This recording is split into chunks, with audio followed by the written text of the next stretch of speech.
Écoutez, pour l'instant, vous savez ce qui a été annoncé. Augmentation de l'allocation adulte handicapé, augmentation du minimum vieillesse et augmentation de la prime d'activité, c'est bien. Mais qu'est-ce qu'on envoie comme message quand on n'augmente pas le RSA socle? Je vous rappelle que c'est 545 €. C'est le handicap, c'est pas de votre faute. Le minimum vieillesse, vous êtes âgé, c'est pas de votre faute. La prime d'activité, c'est bien, vous travaillez. On renvoie encore quoi comme image aux plus démunis? Vous dites que le travail auprès des enfants est important parce que la pauvreté se transmet de génération en génération. Nous, Comment c'est ce qu'on possible, constate, ça? c'est horrible. C'est horrible, mais parce que qu'est-ce que vous voulez? Quand vous vivez avec 545 € par mois, comment vous voulez être logé correctement, avoir des enfants qui apprennent correctement à l'école, qui ne soient pas pleins des soucis de la famille?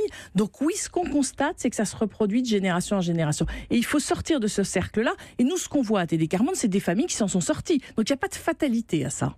Il faut qu'ils ne soient pas les pauvres de demain, qu'on ne reproduise pas finalement socialement l'exemple des parents.